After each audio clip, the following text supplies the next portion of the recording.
la Oficina de Participación Ciudadana del Congreso de la República. En breve estamos dando inicio, por favor esperen. Muchísimas gracias. Recordarles que en breve se estará compartiendo un link para el registro de su asistencia, el cual es requisito necesario para obtener su constancia de participación a nombre del Congreso de la República.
Muy bien, podemos comenzar.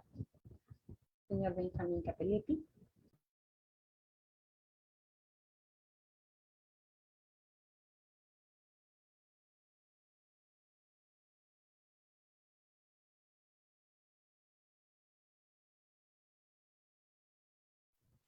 Señor Benjamín Capelletti, esperamos un momento, por favor.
Muy buenos días, estimados participantes. Bienvenidos a nuestra sala de Zoom. En este momento vamos a dar inicio a la sesión programada del Parlamento Joven de la Oficina de Participación Ciudadana del Congreso de la República. El día de hoy tenemos como moderador al señor Benjamín Capelletti. Bienvenidos, muy buenos días. Muy buenos días con todos. La Oficina de Participación Ciudadana y en especial el Congreso de la República les da la bienvenida. Un saludo muy fraternal y cordial de parte de nuestra vicepresidenta Marta Lupe Moyano Delgado. Con hoy comenzaremos a dar una pequeña reseña de qué es Parlamento Joven.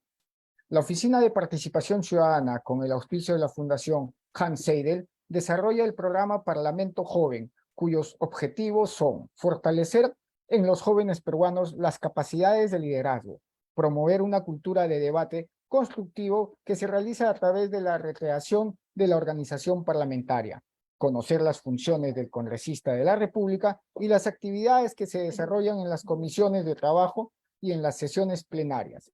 El desarrollo del programa se inicia con la capacitación de los jóvenes participantes en temas parlamentarios y en el sistema electoral a través de cursos virtuales. Al término del mismo, se evalúa el nivel de los conocimientos adquiridos de los temas desarrollados. Posteriormente, los jóvenes seleccionados participan de los parlamentos plenarios regionales que se desarrollan en todo el país.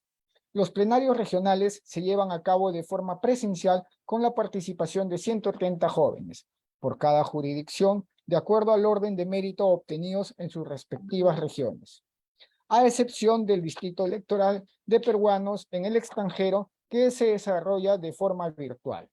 En cada plenario regional se elige a los representantes regionales para el plenario nacional, de acuerdo a la distribución de números de escaños vigentes en la ley electoral por cada región. Concluidos los plenarios regionales, se realiza el plenario nacional de Parlamento Joven en Lima con la participación de 130 jóvenes representantes de todas las regiones del país.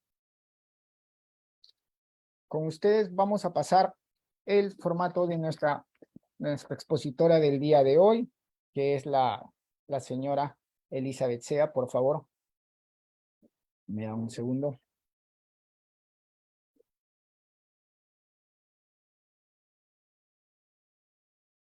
Bueno, le damos la bienvenida a Parlamento Joven 2023, día 17 de febrero.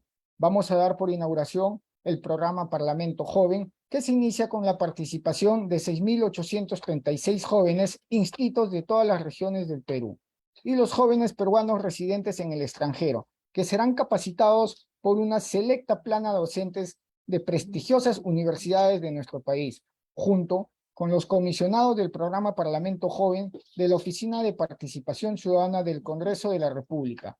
En esta oportunidad tenemos en la ponencia de la doctora Elizabeth Sea Marquina, directora del Instituto de Derechos Humanos y Desarrollo en la Universidad San Martín de Porres. Tema: Constitución Política Dogmática, Derechos Fundamentales o Derechos Humanos. Con ustedes, la doctora Elizabeth Sea Manriquén. Por favor, muy buenos días, doctora Elizabeth.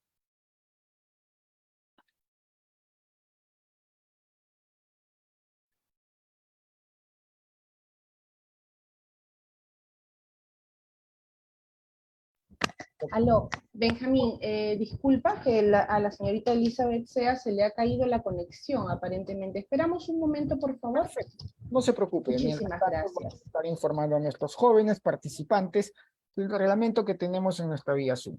Les pedimos a todos los jóvenes que por favor permanezcan con el micrófono cerrado. Si es de capacidad, puedan prender sus cámaras para poder observarlos. Y de todas maneras, el respeto debido a nuestra expositora se va a mantener con las preguntas que se realizará al finalizar la exposición de nuestra expositora mediante el chat del Zoom.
Muy buenos días con todos los alumnos de Parlamento Joven. Por favor, vamos a pedir un poco de su paciencia mientras que nuestra expositora Elizabeth Sea se pueda reconectar. Muchas gracias. El Congreso de la República les vuelve a dar la bienvenida.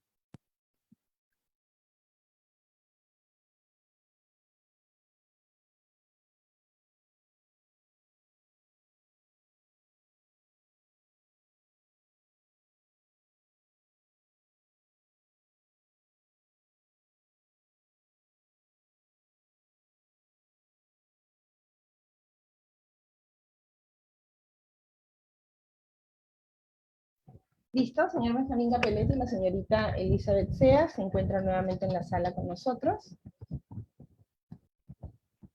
Muy bien. Muchas gracias, señora Vanessa Quiroz. Por favor. Muy buenos días, señora Elizabeth Sea. ¿Cómo está? ¿Me escucha? ¿Me copia claro? Sí, la escucho, ya está. Bueno, aquí encantada de estar con todos ustedes en Parlamento Joven. Muchísimas gracias por la invitación a la segunda vicepresidencia representada por la congresista Marta Moyano. Muchísimas gracias por esta deferencia.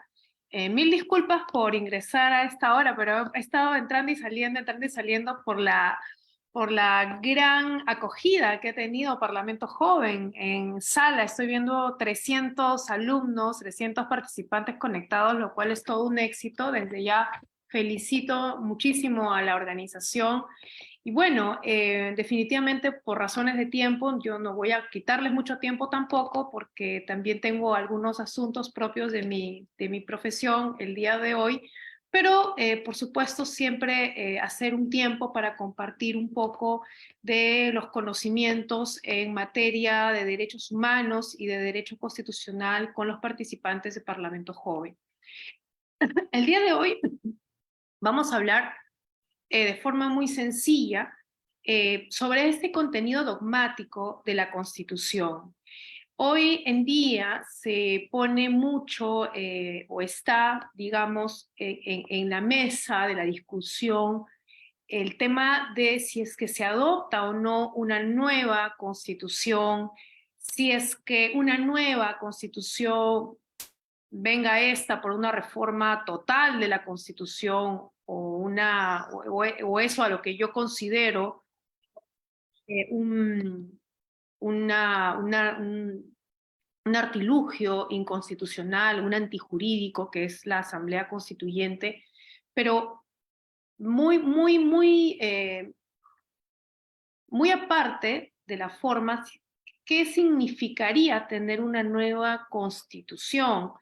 Lo más importante, si es que una nueva constitución lo que haría es fortalecer de repente los derechos fundamentales ya reconocidos en la Carta y por la Carta, o lo que haría de repente es hacer más eficiente al Estado, por supuesto, siempre en favor de los derechos de las personas y de su dignidad humana. Entonces, ese tema de los derechos, ¿no? Si es que estos se verían de alguna manera promovidos, fortalecidos, o de repente resultarían pues más eficaces en el contexto de una nueva constitución, es una pregunta que viene haciéndose, ¿no? Reiteradamente, y exige una respuesta desde la misma dogmática constitucional. Es decir, entender el porqué de la existencia de esta gama de derechos, de principios y valores que forman parte de esta parte dogmática de la Constitución, y si es que su fortalecimiento o su mayor eficacia depende de un nuevo texto constitucional o de repente depende de otra cosa. De repente no depende de un nuevo texto constitucional. De repente depende de, no sé, mejores mecanismos de cumplimiento, que los hagan exigibles. ¿Y cuál es el papel que el Estado juega cuando hablamos de derechos efectivos, ¿no? Entonces, para esto, un poco conocer esta parte del contenido dogmático de la Constitución. Bueno, ustedes saben que la Constitución, ¿no?, se caracteriza por tener pues una parte política, una parte dogmática, que es la que vamos a referirnos hoy, y algunos juristas dicen que también una constitución económica, ¿no?, considerando esta parte del régimen económico como una sección diferente, ¿no?, o aparte de lo que es lo político y lo dogmático. Y también tenemos otro sector de las juristas que nos dicen que no, que la Constitución económica forma parte también de la parte dogmática, porque su contenido tiene libertades y derechos, ¿no? Vamos a tener las dos vertientes, pero también hay que decir que esta parte económica de la Constitución reconoce también la necesaria presencia del Estado en razón a, por ejemplo, a la regulación, ¿no?, de estas libertades, la necesaria presencia de un Banco Central de Reserva, de una Contraloría General de la República, cuyos fines pues obedecen a justamente garantizar estas libertades económicas, respetando, ¿no?, por supuesto, los derechos fundamentales de las personas en un entorno de un Estado social y democrático de derecho. Entonces, partamos de la configuración, ¿no? Ahora bien, tradicionalmente, ¿no?, se ha tratado de explicar el origen de los derechos de las personas, ¿no? O sea, a partir de qué momento se considera que una persona tiene derechos, ¿no? Entonces, ahí tenemos la presencia de dos corrientes filosóficas. De un lado tenemos un positivismo, ¿no?, que posteriormente vamos a ver también que esta corriente se transforma en un positivismo más racional. Y del otro lado tenemos al naturalismo, ¿no?, o al derecho natural. Sin embargo, es importante decir, ¿no?, desde ya, que la importancia de reconocer que los derechos existen no radica expresamente en la fuente de la que emanan, ¿no?, sino más bien en la forma en la cual estos derechos pueden verse realmente garantizados, ¿no?, en su ejercicio. Entonces, desde ya hay que ir diciendo esto, porque si bien es cierto, es muy importante conocer el origen, ¿no?, también es bueno decir que de esto no depende la efectividad necesariamente de los derechos. Entonces, vamos a tener que esta naturaleza, ¿no?, de los derechos obedece a una concepción a partir del derecho natural, ¿no? Vamos a comenzar con esta primera corriente diciendo que es aquella que reproduce todos los postulados del denominado justnaturalismo histórico, ¿no?, que pudiendo citar, por ejemplo, a Peces Barba, podríamos decir que es toda aquella teoría filosófica que lo que hace es repeler, rechazar la idea de que los derechos humanos, ¿no?, nacen de un positivismo voluntarista. ¿Y qué es el positivismo voluntarista? Ese positivismo, esa capacidad de reconocimiento de los derechos, ¿no?, que emana del Estado. Entonces, esta teoría contempla el origen de estos derechos humanos, ¿no?, basado en esta idea de que el ser humano, ¿no?, es persona, ¿no?, por el solo hecho de existir, y a partir de su existencia posee derechos y obligaciones, ¿no? Entonces, el fundamento de los derechos humanos vendría a ser aquí la dignidad de la persona, el cual se va a elevar como un principio superior y anterior al Estado. Cuando vamos a analizar la otra corriente filosófica, que es la concepción positivista, ¿no?, ahí vamos a ver que estos derechos ya no se conciben como originados de la mera existencia o con la mera existencia del ser humano, sino que necesitan estar o ser otorgados por el Estado en su ordenamiento jurídico, ¿no? Entonces, desde el concepto, desde la tendencia filosófica del positivismo, se otorga la calidad, ¿no?, de persona, que vendría a ser un estatus jurídico a partir de la positivización, ¿no?, de sus derechos. Entonces se le otorga este estatus jurídico de persona al ser humano. Y esta teoría aplica justamente a la razón, ¿no? A la racionalidad explicativa, a partir de la cual se va a desarrollar el rasgo garantista, ¿no? Que es el rasgo fundamental de la positivización de los derechos, ¿no?, para dar cuenta de su existencia.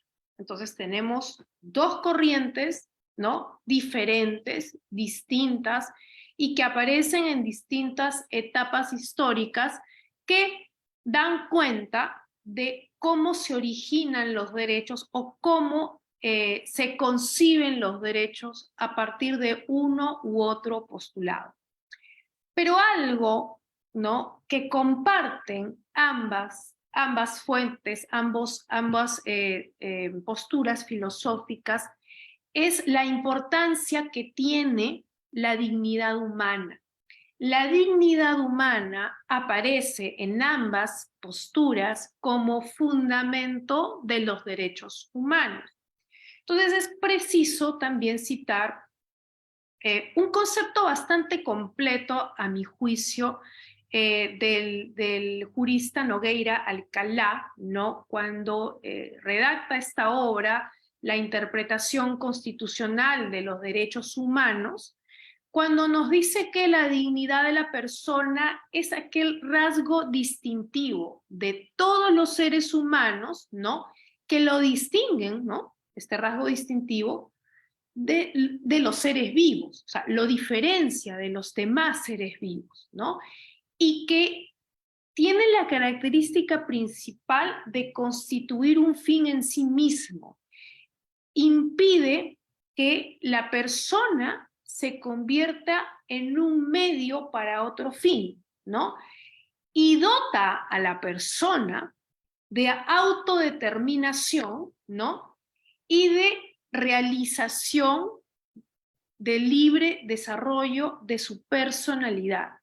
Entonces, la dignidad humana otorga esta característica de individualidad al ser humano, lo hace único, ¿no? Lo transforma en causa y consecuencia, ¿no?, de los derechos. Le dota de esta autodeterminación, lo dota de libertad, lo dota de independencia, ¿no? Lo dota de voluntad, de libre albedrío. Entonces, la dignidad humana se transforma pues en el fundamento, en el valor muy importante, el más importante, al que apunta justamente, ¿no?, el Estado a proteger, el que debe de proteger. Si hay una primera justificación de la positivización de los derechos humanos, es justamente, ¿no?, garantizar a plenitud la dignidad humana.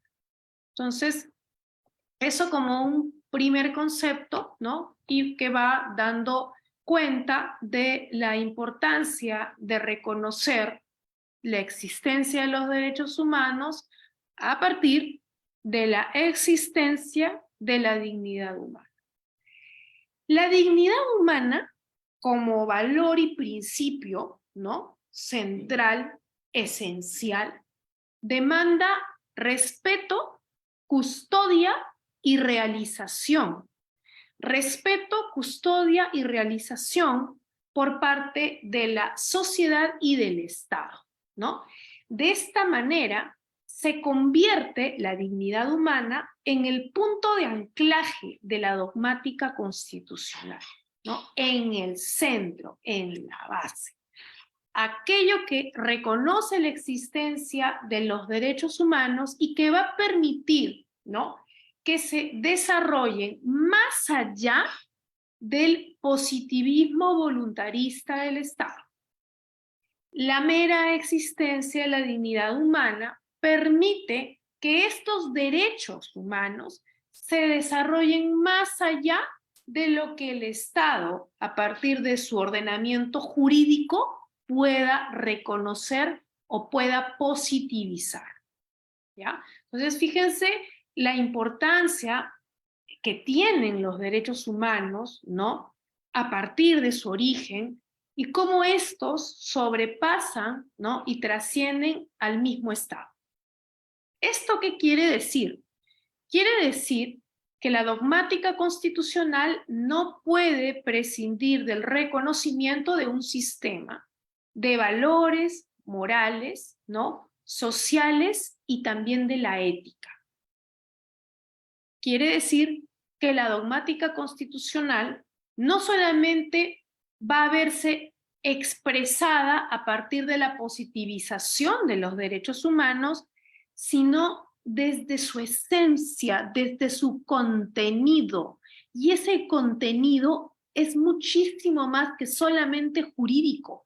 Es un contenido ético, es un contenido compuesto por valores morales y sociales, ¿no? Que le dan razón de ser a la conducta de la sociedad, a las relaciones humanas, y que ponen y que forman parte de ese límite esencial al ejercicio del poder del Estado. Ustedes habrán escuchado en diversas oportunidades que los derechos fundamentales que están reconocidos en la Carta Constitucional operan como límite al poder del Estado. Ustedes dirán, ¿y eso cómo es? ¿No? ¿Cómo límite al poder del Estado? Pues es por esta esencia ético-moral de los derechos, que sobrepasa solamente una mera regla jurídica. El derecho humano, ¿no? Convertido en derecho fundamental en el texto constitucional, es mucho más que una simple regla jurídica, es un principio valor. Su exigibilidad va más allá de la regla jurídica, del procedimiento establecido para su efectivización. De por sí, por su mera existencia, ese principio valor que se plasma en este derecho reconocido en la Carta Constitucional se hace de por sí ya exigible. Esto nos lleva a preguntarnos, ¿no? ¿A partir de qué momento entonces podemos reconocer la existencia de estos derechos positivizados? O sea, ¿en qué momento de la historia podemos decir nosotros, fíjense, a partir de este documento de carácter histórico constitucional, comienza a hablarse ya de derechos? Y podemos señalar, ¿no?, a la Declaración de los Derechos del Hombre y del Ciudadano de 1789, esta declaración francesa, donde por primera vez hablan de le droit de l'homme, ¿no? Y este derecho del hombre ha pasado a ser, ¿no?, hoy en día, este derecho de la persona frente a un Estado, y este derecho, cuando está frente al Estado, se convierte en un intangible, suprapositivo, super o supraleyes, más allá de lo que la ley pueda reconocer. Cuando está frente al Estado, es superior al Estado, ¿no? Por eso, en este documento histórico, o este documento con valor normativo constitucional, lo que hace es reconocer, ¿no?, una serie de derechos que hoy han sido asimilados en diferentes constituciones y que le da esta categoría jurídica a la persona, ¿no? En este momento, en esta época de la historia se decía el hombre, se utilizaba este término para englobar, ¿no?, este término que es persona, que hoy conocemos como persona, pero que también comprendía, por supuesto, a las mujeres, ¿no? Y se les reconocía a partir de este concepto del hombre, ¿no?, de la persona, estos derechos. Y estos derechos, al reconocerse estos, desde su existencia, lo que hacían es, al ponerse frente al Estado, resultaban pues superior al Estado, ¿no? Y esa es la idea, justamente, que se toma para poder entender por qué los derechos humanos, que nosotros podemos reconocer su existencia desde el momento en que existe la persona, por qué necesitan también ser comprendidos, ¿no? O positivizados. Porque nosotros vamos a ver derechos humanos, ¿no? Como tales, a partir de la celebración de un tratado internacional de derecho público, ¿no? Versado sobre esta materia, pero también vamos a ver derechos humanos dentro de la Carta Constitucional. Claro, ya dentro de la Carta Constitucional no le vamos a decir derechos humanos, sino derechos fundamentales, ¿no? Pero cambia la forma, pero no cambia la esencia. Seguirá teniendo dignidad humana. La dignidad humana seguirá siendo el centro y fin, la causa y consecuencia, y seguirá siendo el límite al poder del Estado.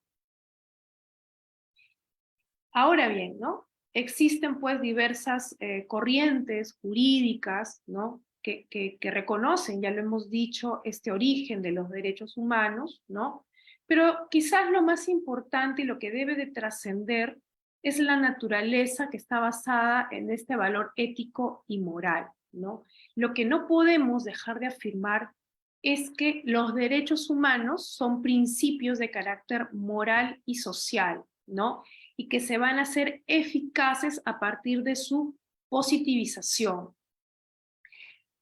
¿Qué sucede a partir de la incorporación de estos derechos humanos a un sistema jurídico positivo?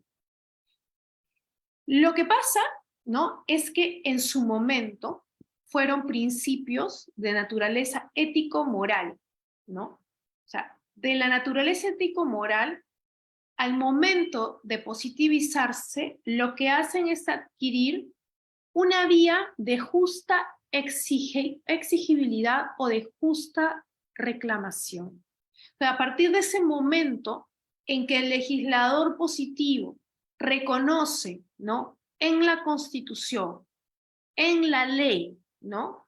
Los derechos humanos o lo incorpora al texto constitucional, no solamente se le concede un reconocimiento formal, sino además se reconoce la existencia de medios, ¿no?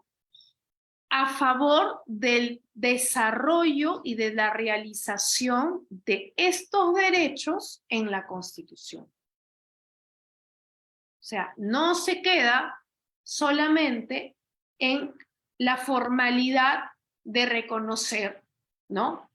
Que toda persona tiene derecho a, sino en brindar los medios por los cuales esos derechos, sean de naturaleza individual, sean de naturaleza social o económica, o sean de naturaleza colectiva, tengan vías para realizarse plenamente, que incluye el respeto, pero también incluye un deber. Algo que yo critico, y es una crítica personal, lo voy a decir, es que cada vez que los docentes de derechos humanos hablamos de derechos humanos, nos olvidamos de la otra cara del derecho. Y la otra cara del derecho es el deber. Y solamente pensamos que tenemos derecho a, y nos olvidamos que tenemos el deber de. Y decimos solamente el deber es del Estado, ¿no? Y nos olvidamos que la sociedad también tiene deber de. ¿O es que la sociedad no tiene deber de respetar los derechos de los demás? El deber de respetar la ley para así garantizar los derechos de los demás. ¿O es que todo es derecho? ¿O es que los derechos son absolutos? Fíjense ustedes, ¿no? Derecho a la libertad de reunión, todos. Derecho a reunirnos como queramos, donde queramos, porque queramos. De la forma en que nos dé la gana. Tengo la libertad de expresarme como yo quiera, cuando yo quiera. Me importa nada si me traigo abajo el honor, la dignidad. Derecho puro y duro. Yo critico mucho eso, porque no es cierto. Porque leemos la mitad de la teoría. Porque también hay deberes. Y hay deberes que cumplir. ¿Y por qué, doctora? ¿Por qué los deberes? Porque los deberes son justamente, o el cumplimiento de estos deberes, lo que va a garantizar que esos derechos tengan plena vigencia, no la ley escrita, no la constitución escrita, el cumplimiento del deber de respeto y de garantía. Entonces, vamos a ir más allá del reconocimiento de la existencia formal del derecho, ¿no? Para ir y pasar también a otorgar medios a partir del momento en que se constitucionalizan estos derechos. Voy finalizando. Para el positivismo, ¿no? Todos los preceptos normativos que se van a ir incorporando, ¿no?, a un sistema jurídico conforme a los procedimientos establecidos, ¿no?, va a ayudar a que estos derechos que se van incorporando vayan adquiriendo pues cierto rango ya formal y de legitimidad, ¿no? Los derechos humanos, cuando se incorporan al derecho interno, ya dejan de ser solamente un justo reclamo o un justo principio o valor ético-moral y pasa a ser ya un derecho exigible a partir de las garantías que la misma norma, ¿no?, establece. Deja de ser solamente, o deja de lado su naturaleza solamente descriptiva, y lo que hace es adquirir una naturaleza prescriptiva, ¿no? Se establece una regla a partir de su positivización y se establecen los medios en los cuales se exige su cumplimiento, ¿no? Además, también aparece la gama de garantías, no solamente procesales, procedimentales, sino institucionales, apelando también a la tipología de Scheuner. Es decir, comienzan a tornarse eficaces. Ya no solamente enunciativos, sino son eficaces, ¿no? Y es necesario que para que se garantice esta eficacia se construya un sistema de límites y de controles, ¿no?, que justamente puedan garantizar este pleno desarrollo de este derecho, ¿no? Entre ellos, por ejemplo, el control de la constitucionalidad, que es el más importante, de los actos políticos o los actos legislativos, ¿no?, dependiendo de cómo operen distintos sistemas, ¿no? No todos los sistemas constitucionales tienen los mismos o establecen los mismos, de la misma manera, perdón, el control de constitucionalidad. Pero la finalidad es la misma, ¿no? La finalidad es justamente garantizar la intangibilidad de los derechos humanos. Entonces, estos derechos humanos ya se tornan pues normas jurídicas, ¿no? Y ya cuando son positivizados en la Constitución, pues adquieren esta categoría de derecho fundamental, ¿no?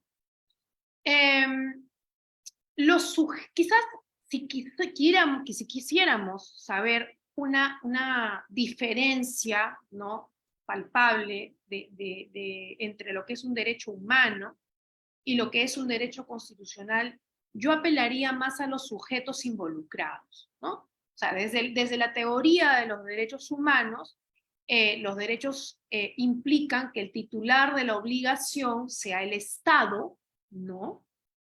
Y el sujeto, el titular del derecho, es el ciudadano, el individuo, ¿no? El que está obligado al cumplimiento de los instrumentos jurídicos, de la aplicación de lo establecido dentro de lo que es su ordenamiento jurídico, sería el Estado, y el obligado a garantizar, ¿no?, a respetar los derechos.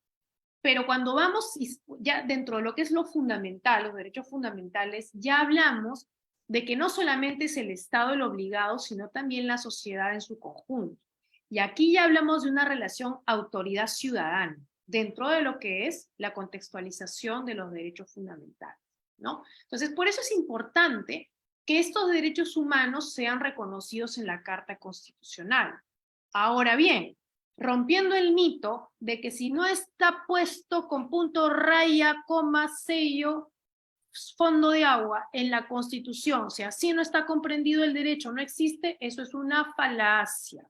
¿Por qué? Porque nosotros en los textos constitucionales siempre vamos a tener, ¿no?, algún precepto constitucional que permita asimilar derechos humanos que no necesariamente están declarados textualmente y que puedan asimilarse a la Carta Constitucional cuando estos derechos resultan afines a la persona y su dignidad, al Estado democrático de derecho, como lo establece nuestro artículo 3 en nuestra Constitución, más conocido como la categoría de los derechos implícitos, es decir, todos aquellos que de repente se desarrollen a partir de la jurisprudencia internacional, citamos la Corte Interamericana de Derechos Humanos, que no necesariamente tienen que estar incorporados a la letra, ¿no?, en la Constitución. Y nunca olvidemos también que cuando van a interpretarse los derechos fundamentales que están reconocidos en la Carta Constitucional, se tienen que hacer siempre a la luz del contenido de los tratados internacionales de derechos humanos de los cuales el Perú es parte. Entonces, concluyendo, me permito concluir ya, no importa mucho, aunque, claro, desde un punto de vista, digamos, de conocimiento jurídico, importa, ¿no?, de dónde vienen los derechos humanos, cómo es que los derechos humanos se asimilan al derecho constitucional. Lo que más importa, chicos, es la efectividad del derecho, la eficacia del derecho, cómo ese derecho se hace realizable, cómo es que obliga a su mera existencia en una Carta Constitucional su cumplimiento, ¿no? Y cómo se exige también un deber de respeto, de garantía de ese derecho, ¿no? Y por supuesto entender que lo que se defiende no es un texto cuando decimos defender la Constitución. Lo que se defiende es el contenido principista de la Constitución. Eso es lo que nosotros tenemos que defender para garantizar un Estado social y democrático de derecho. Muchas gracias.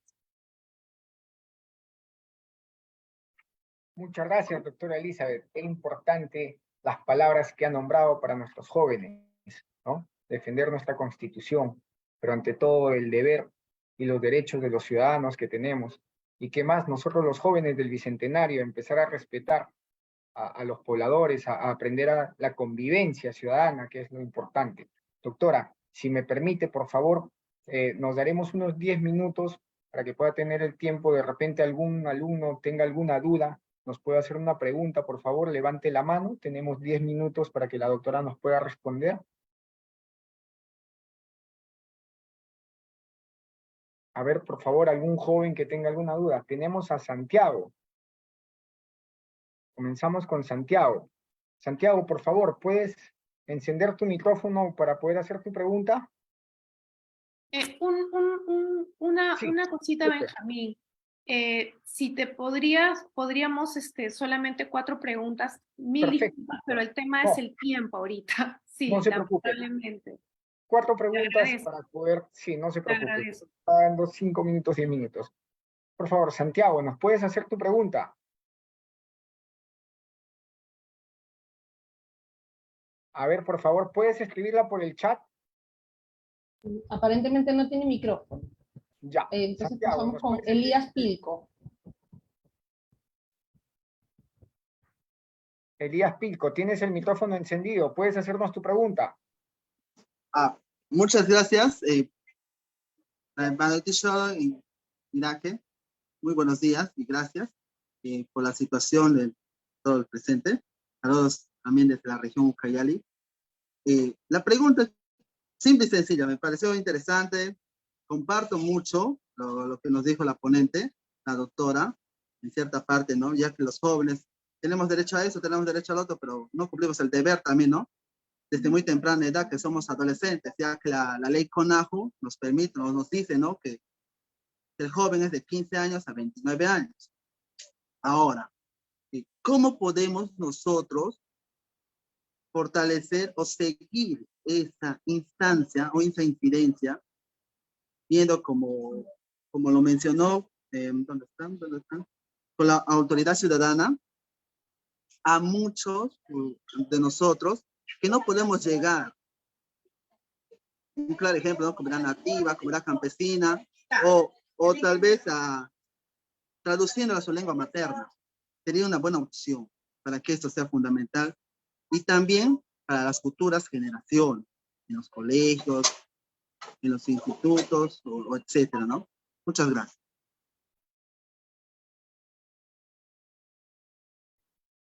A ver, te respondo muy sencillo. No sé si es que te entendí bien, está un poco entrecortado, pero tú me dirás. Yo creo que cuando uno habla del cumplimiento de los deberes ciudadanos en relación a los derechos, y tú me estás citando, por ejemplo, a los pueblos indígenas, a los pueblos originarios, a las comunidades que están alejadas en las provincias más alejadas de nuestro país. El deber es del Estado, el deber del Estado de llevar mediante no solamente una educación realmente inclusiva, sino una educación que permita la integración de todos los pueblos, y para eso existen herramientas que están dentro de lo que es la misma gestión estatal, ¿no? El tema de las lenguas, por ejemplo, promover una educación pluricultural, ¿no? Donde se imparten las lenguas de estas comunidades, de estos pueblos, y también permitiéndoles que llegue oportunidades para los jóvenes, porque no solamente hablamos de una educación básica regular, sino hablemos también de nuestros jóvenes que, como tú, no solamente tiene derecho a progresar, ¿no? Tiene derecho a desarrollarse, sino también a participar en la vida política de nuestro país. Y ahí yo creo que deberíamos de apuntar, sí, a un nuevo proceso de regionalización que no ha funcionado y que realmente puede establecerse mecanismos de representación donde jóvenes como tú tengan esa capacidad y posibilidad de participar en las decisiones de naturaleza pública que se deban de tomar en beneficio de tu región. Entonces, falta afianzar estos mecanismos, y esto pasa más que por solamente, y lo vuelvo a repetir, un cambio normativo, un cambio constitucional. Esto pasa por hacer de este Estado realmente cercano al ciudadano y eficiente.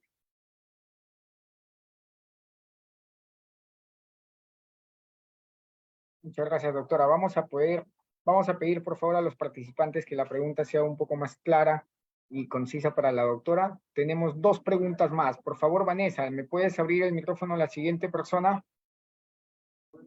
Claro que sí, con Santiago Lalupú, por favor, para encender su micrófono. Buenas, ¿se me escucha? Sí. ¿Me Sí, escucha? Santiago. Sí. Ok, buenos días, doctora, buenos días, el señor moderador. Mi pregunta era lo que yo había entendido sobre la norma implícita, ¿no? Es decir, que eso da a entender de que no se le puede dar cualquier interpretación jurídica a cualquier artículo de la Constitución, ¿verdad? ¿Eso es a lo que se refiere con una norma implícita? Derechos implícitos. Habíamos hablado del artículo 3 de la Constitución. Eso significa que muchas veces la jurisprudencia, por ejemplo, a nivel de la Corte Interamericana, la jurisprudencia internacional, desarrolla el reconocimiento de derechos, ¿no? Y que no necesariamente tengan que ser positivizados como tales en la Carta Constitucional.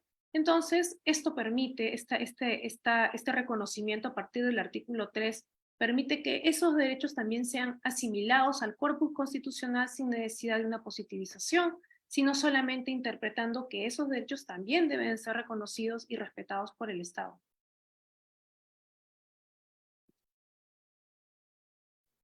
Excelente, vamos a pasar entonces con la siguiente persona, David Valenzuela. David, te escuchamos. Sí, bien, muy buenos días. ¿Sí me escucha? Sí. ¿Sí se me escucha, verdad? Sí, por favor, haznos tu pregunta. Bien, muy buenos días. Pues mi nombre es David Valenzuela.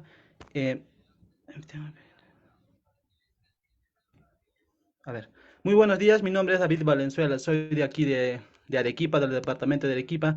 Y primero saludar a la señora Elizabeth Sea, una excelente ponente, pero quiero ir al grano, quiero hacer así una pregunta de callejón, como se dice, ya que muchas personas y muchos compañeros que tengo de aquí del Parlamento Joven no han podido ingresar, ya sea por tema de capacidad del Zoom y a través están por Facebook, que también no pueden hacer sus preguntas, ¿no?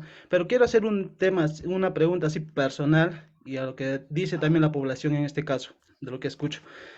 Nos ha hablado de que la dignidad humana como valor y principio central, nos dice, ¿no? Que demanda No mandaba respeto, algo acá. entre otros.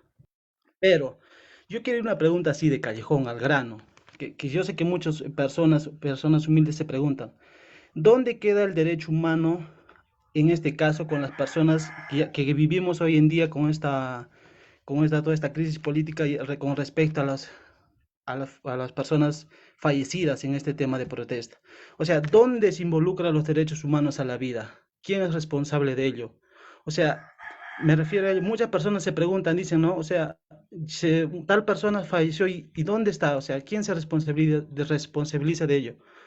Más allá de ello, estamos cansados que nos digan se va a hacer justicia, que la justicia se encargará, pero ¿cuándo? O sea, hoy en día prácticamente la vida de una persona o el derecho de la vida de una persona prácticamente en Perú, así no vale nada. Yo le diría a la señora Elizabeth que nos explique un poquito de ello, o sea, ¿en dónde va ahí los derechos humanos? Con respecto, ya que dice que el Estado es el que tiene que, ¿no? Forjar ello, pero hoy en día no se ha visto nada de ello. Y esa es una pregunta que muchas personas se hacen hoy en día en la calle. Muchas gracias. David, agradezco tu pregunta, me parece muy oportuna por el contexto que estamos viviendo. Efectivamente, el derecho a la vida es el principal derecho que debe de ser respetado, no solamente por el Estado, sino por la sociedad en su conjunto, ¿no? Definitivamente estamos en un medio de un contexto en el cual las protestas se han tornado violentas, ¿no? Donde hay un enfrentamiento entre la ciudadanía y las Fuerzas Armadas y las fuerzas policiales, pero no estamos hablando de ciudadanos que de repente puedan, los violentistas, yo voy a ir a las personas violentas, ¿no? No son ciudadanos con una demanda social legítima.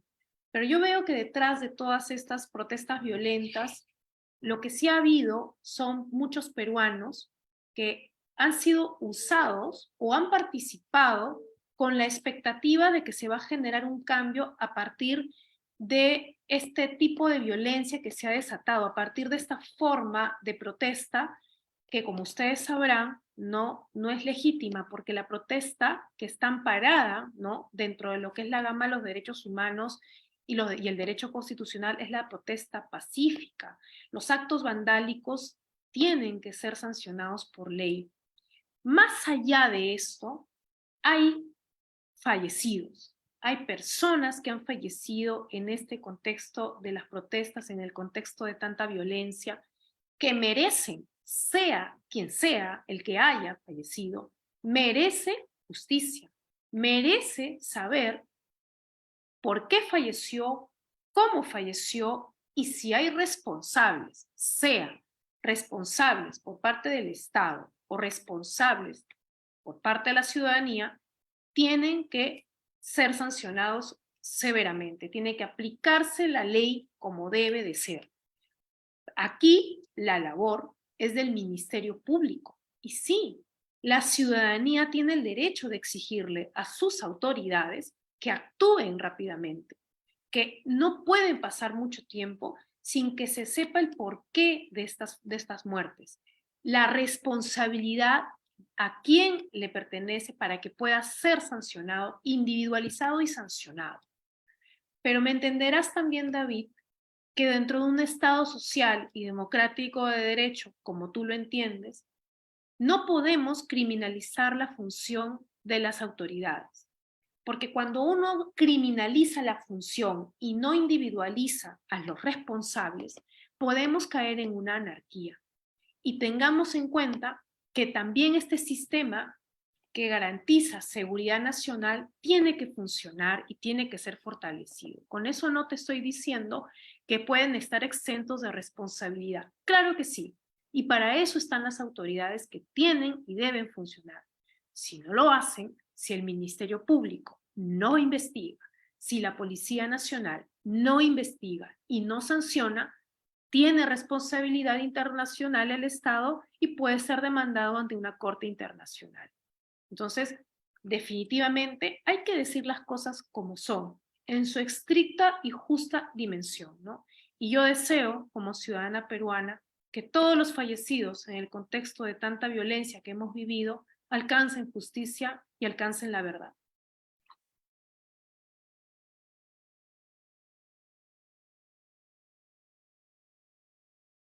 Gracias, doctora. Muchísimas gracias por las preguntas. Debido a la hora y que la doctora tiene una agenda apretada, vamos a dar como concluida. A todos los jóvenes les pedimos, por favor, que no se olviden de entrar a su plataforma. Doctora, vamos a tener las palabras de finalización del doctor Jovino, coordinador de Parlamento Universitario. Disculpe, coordinador de Parlamento Joven. Deme un segundo, por favor.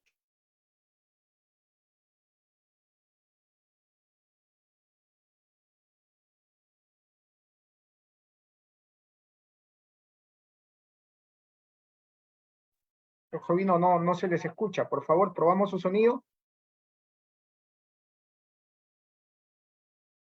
Ya tiene el audio para poder encender el señor Jovino.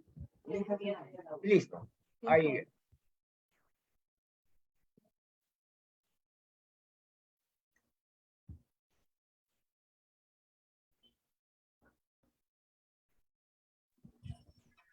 Buenos días con todos, que Dios los bendiga, un saludo a todos los jóvenes de todo el Perú. Reciba un saludo de nuestra primera vicepresidenta del Congreso, la doctora Marta Moyano Delgado, que hoy se encuentra en estos momentos en el Pleno, viendo un tema tan polémico, ¿no? Que son las declaraciones del expresidente Pedro Castillo. También agradecemos la presencia de la doctora Elizabeth Sea, que muy amablemente nos acompaña en todo el programa del Parlamento Joven, y también a todo el equipo de la Oficina de Participación Ciudadana. Jóvenes, muchas gracias por estar atentos al llamado del programa, decirles que Dios los bendiga mucho, y estamos acá para absolver todas las dudas, todas las preguntas. Tenemos largos meses para compartir juntos. Que Dios los bendiga mucho. Muchas gracias, señor Pino. Muchas gracias, señora Elizabeth Sea. Será hasta la próxima. El Congreso de la República se despide de todos los jóvenes. Muy buenos días. Hasta luego, señores. Muchas gracias. Gracias a todos. Por favor, estimados participantes, mantengan sus cámaras encendidas para tomar la fotografía de recuerdo. Levantamos la manito derecha y nos despedimos. Muchísimas gracias a todos, que tengan un excelente día.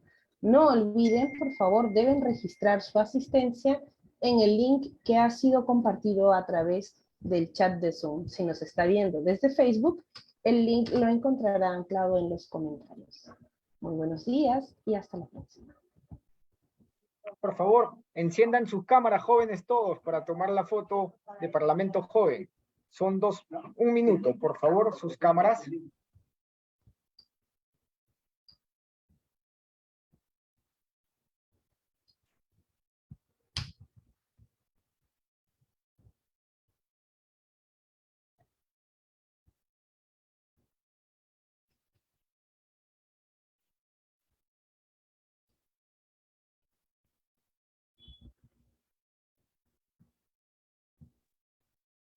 Listo, doctora Elizabeth Sea. Muchísimas gracias por su exponencia. Será hasta la próxima. El Congreso de la República se despide.